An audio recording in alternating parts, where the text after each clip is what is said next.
Olá galera do nono ano, tudo bem com vocês? Vamos continuar nosso estudo de função e agora vamos dar início à função do primeiro grau, tá bom? Então vamos nessa. Não esqueça que eu vou verificar aqui nos comentários quem está assistindo os vídeos, então deixa lá o seu like e o seu comentário para mim poder observar, tá bom? Então vamos nessa. A função polinomial do primeiro grau ou função afim, tá bom? Ambos os nomes trazem a mesma função. Do primeiro grau ou afim, ambas são a mesma função. Vejamos aqui um exemplo. Imagine uma fábrica de bolas. Essa fábrica de bolas produz só um tipo de peça e tem um custo mensal para a produção de R$ 3.800, independente do número de peças produzidas. O custo extra é R$ 13 por peça produzida. Será que a gente consegue fazer uma função que expresse esse problema? Claro que sim, né?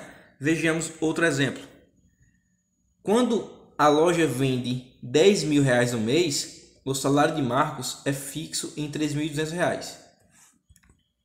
Se as vendas ultrapassam R$ 10.000, Marcos recebe 0,05, que corresponde a 5% do total faturado.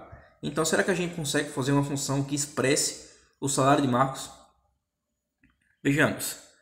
O salário pode ser escrito com duas funções.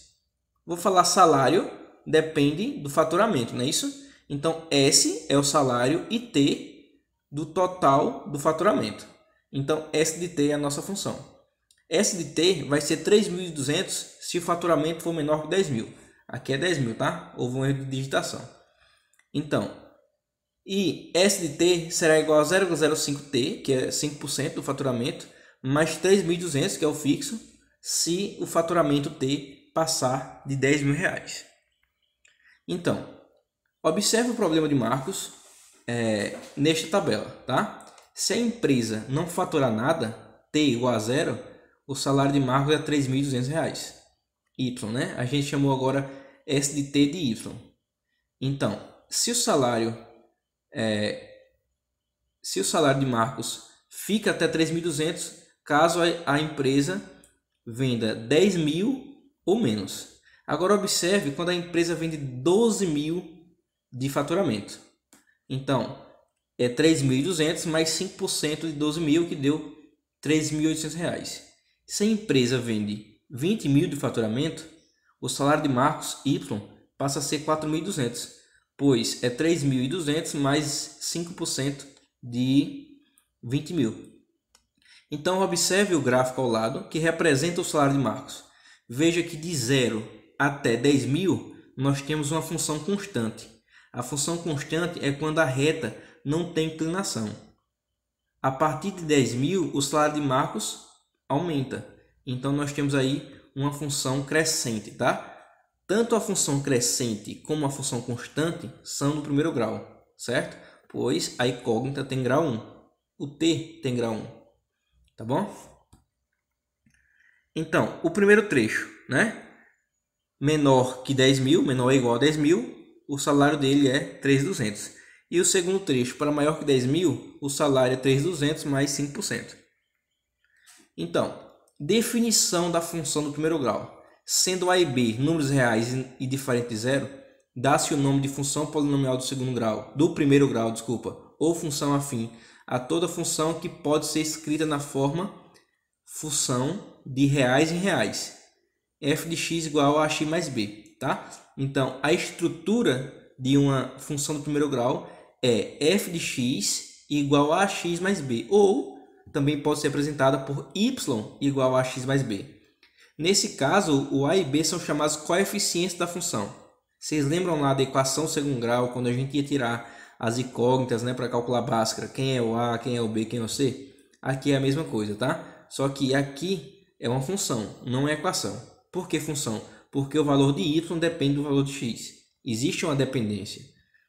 Então, na função f de x igual a menos 3x mais 5, é uma função afim, com os coeficientes a igual a menos 3 e b igual a 5. Na função g de x igual a 8 mais 7 de x, é uma função, tá? Mas veja só, pessoal, o a é quem multiplica o x e o b é o termo independente. Veja que nesta função g de x, a ordem foi trocada. O a é 7, porque é quem multiplica o x, e o b é 8. Na função y igual a x, é uma função? É uma função afim, pois as incógnitas x são do primeiro grau. Então, o a é 1 e o b é 0, porque não tem termo independente, tá bom? Então, opa, deu uma bugada aqui? Sim. O gráfico de uma função afim. Fatores influentes na construção de um gráfico são os valores das variáveis independentes, que são identificados no eixo horizontal, eixo das abscissas, certo? Ou seja, quem são as variáveis independentes? O x. Portanto, o eixo das abscissas é o eixo do x. A variável dependente deve estar isolada, principalmente no primeiro membro, ou seja, a estrutura dela deve vir com y isolado de um lado, tá bom? Os valores da variável dependente são sempre procurados no eixo da vertical, ou seja, o eixo das ordenadas. Então, todos os valores que estão no eixo das ordenadas equivalem ao y. Vejamos alguns exemplos, tá? Como fazer um gráfico de uma função afim. Primeiro, nós pegamos a função y, nesse caso aqui, nesse exemplo, y é igual a 2x menos 4. Então, nós atribuímos valores para x. Qualquer valor, pessoal, você vai imaginar o seu valor de x para descobrir o valor correspondente a y, tá? Então, o x é independente, pode ser qualquer valor. E vamos descobrir qual é o valor dependente do x. Então, nesse caso aqui, ó, escolhi primeiro menos 2. Então, quando x é menos 2, substituímos na função. Y é igual a 2 vezes menos 2, trocando por x, menos 4. Então, menos 2 vezes 2 dá menos 4 dá menos 8. Então, o valor de y é menos 8, tá bom? Se nós colocarmos esse par ordenado aqui, x e y, no gráfico, nós temos este pontinho aqui, tá? Menos 2 e 8. Vamos procurar outro par ordenado. Vou colocar menos 1. Menos 1 vezes 2 dá menos 2, menos 4 dá menos 6. Então, substituir o valor menos 1 na função, trocando por x, encontrei o valor correspondente de y, que deu menos 6. Encontrei outro par ordenado, coloquei lá o ponto, o par ordenado no gráfico. Coloquei o ponto no gráfico, tá? Então, vamos colocar um zero agora. Quando o x vale 0, 2 vezes 0 é 0. Então, y é igual a menos 4. Coloca aqui o ponto, tá? 0 e menos 4. Perceba que o ponto agora está em cima do eixo y, tá bom? Então, vamos atribuir um valor 1 para x e substituindo na função, o y dá menos 2. Tá aqui o pontinho. E o valor 2. Quando o x for 2, substituindo na função, o y dá 0. Veja que agora o pontinho está em cima do 2, em cima da reta abscissa, que é em cima da reta do eixo x. Então, perceba que nós formamos aqui pares ordenados. Esses pares ordenados estão no gráfico, certo? E agora é só traçar a reta, pois toda função do primeiro grau é representada por uma reta, certo? Se vier uma questão falando qual é o gráfico de uma função do primeiro grau, é uma reta, tá bom? Então, uma reta. Aqui é outro exemplo. Vamos passar esse exemplo aqui de forma mais prática, tá? Vamos atribuir valor de x. Geralmente eu escolho valores pequenos. Por exemplo, valores intercalados entre menos 2 e 2. Ou seja, menos 2, menos 1, 0, 1 e 2. Então, substituindo esses valores de x na função, eu encontro os respectivos correspondentes para y. E veja que eu formei pares ordenados e liguei esses pares ordenados aqui nos pontos do gráfico, tá bom? E agora é só traçar o gráfico, que é uma reta. Fácil, né? Vamos ver mais um exemplo. Quando y é igual a 5x menos 3, vamos adotar menos 2 para x, substituindo na função, o y dá menos 13. Coloca o pontinho aqui no gráfico, no plano cartesiano. Quando o x for menos 1, o y dá menos 8. Faz o par ordenado aqui no gráfico, colocando ponto. Quando o x for 0, quando o x for 1 e quando o x for 2. Substituindo na função, encontrando os correspondentes valores para y, forma os pares ordenados e agora é só traçar o gráfico da função afim, que é uma reta. Mais uma vez, pessoal, pausa o vídeo, tá? E tenta fazer sozinho, ok? Então, agora vamos ver se você conseguiu fazer. Atribuindo os valores de x e descobrindo os de y, substituindo na função, formando os pontos no gráfico, nós temos que traçar agora só ligar os pontinhos do gráfico. Se o seu gráfico não deu uma reta, o seu gráfico está errado, pois a função do primeiro grau tem que dar uma reta, certo?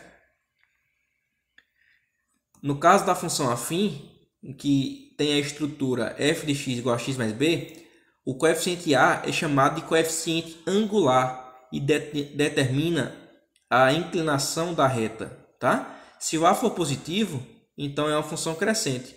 Se o a for negativo, é uma função decrescente, tá?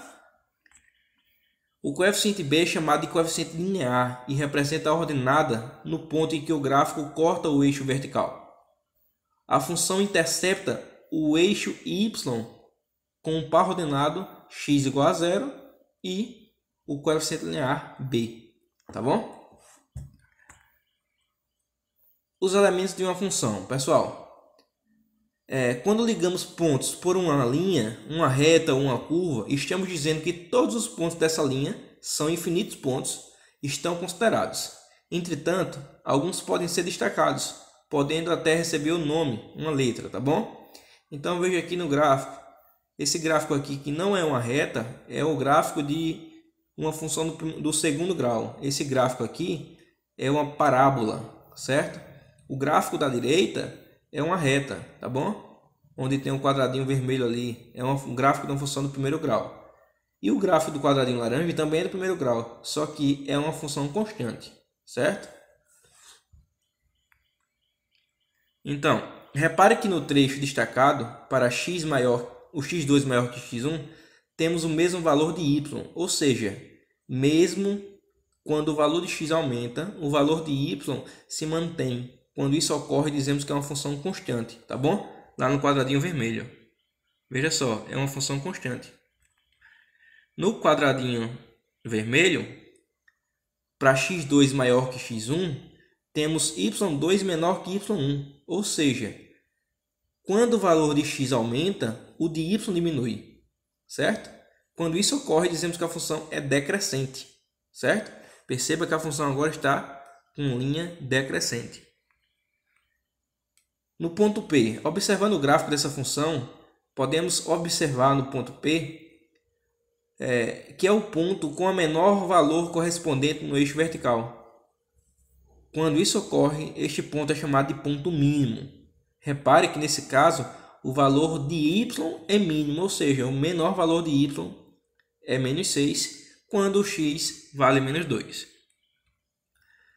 No outro quadradinho vermelho, repare que o trecho destacado, quando x2 é maior que x1, temos y2 menor que y1.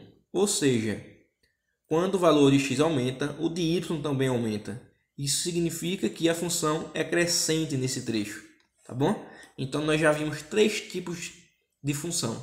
A função constante, certo? Ela nem aumenta nem decresce. A função crescente, que quando o valor de x aumenta, o de y também aumenta.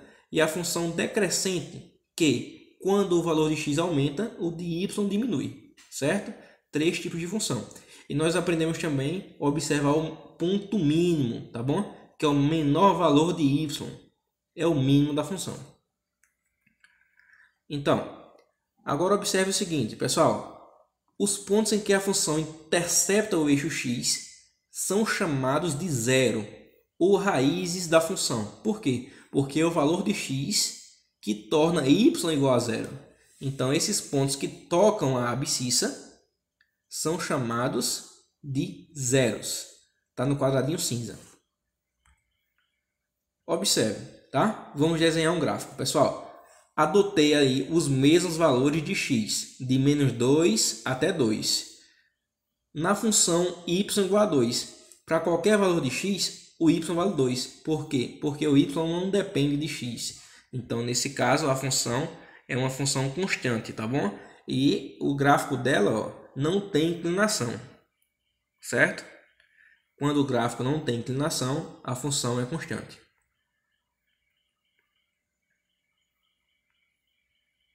Apesar do gráfico da função constante ser uma reta, esse tipo de função não pode ser considerado o primeiro grau, pois não tem a variável com expoente 1, tá bom? Vamos ver aqui um exercício resolvido. Determinar a função do primeiro grau, cujo gráfico passa pelos pontos, os pares ordenados 1 e 1, 3 e 7. Y igual a x mais b é a estrutura dessa função, tá bom? Então, observe. A gente pode tirar nos pares ordenados que quando x é 1, o y vale 1. E quando x é 3, o y vale 7. Então, nós podemos montar um sistema cartesiano, tá bom? E nesse sistema, você pode responder aí pelos métodos da comparação, adição e substituição. Tá bom? Vamos preferir o método da adição, que é mais fácil. Então, fazendo o método da adição aqui, nós temos que o A é igual a 3. Agora, só substituindo uma das funções, nós encontramos o valor de B, que é menos 2. E agora, é só substituir na estrutura, y igual a x mais b, que nós temos que y é igual a 3x menos 2. Então, descobrimos aí a função, tá bom? A partir dos pontos. Nós vimos anteriormente como fazer o gráfico da função, né, pelos pontos. E agora como encontrar a função pelos pontos. Então, os sinais da função do primeiro grau. Lembrando, pessoal, que a função é o y, tá certo? Porque o y está em função de alguém. Então, quando a gente fala em encontrar os sinais da função, nós estamos falando em encontrar o sinal de y, tá bom? Observe a função crescente y igual a x menos 4. Pois a é igual a 1 e 1 é maior que 0. Então, se o a, que é que multiplica o x, é maior que 0, então a função é crescente, tá bom? Nós temos aqui vários pares ordenados, certo?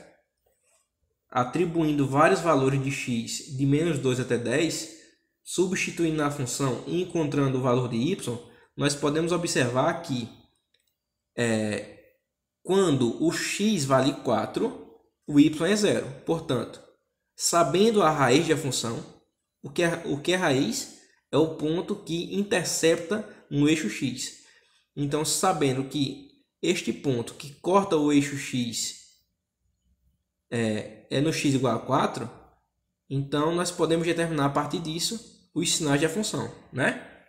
Então, para x igual a 4, o y é igual a 0, portanto 4 é a raiz. Quando x assume valores menores que 4, y assume valores negativos, tá? Né? A gente começa de um valor pequeno e vai crescendo até um valor grande. Quando o y passa de 4, nós temos valores positivos, provando que a função é uma função crescente. Então, na prática, para você não fazer esta tabela todinha, uma conta grande, né? É só olhar o coeficiente A. Se A for positivo, se o número que multiplica x for positivo, a função é crescente. Montando o gráfico aqui, ó, do exemplo anterior, nós temos aí, ó, uma reta crescente, né? Uma reta que quando o valor de x aumenta, o de y também aumenta. Sistematizando, né? Nós temos aqui, ó, x igual a 4 é o ponto que toca no eixo x. Abaixo disso, a função é negativa. Acima disso, a função é positiva. Certo? Então, nós podemos dizer para y igual a 0, x igual a 4. Y maior que 0, x maior que 4. E para y menor que 0, x menor que 4. Tá bom? Encontrei aí os sinais da função. Função decrescente, pessoal. Veja só, uma função decrescente, quando o valor de a é negativo, a função é decrescente. Pois, quando x aumenta, o valor de y diminui.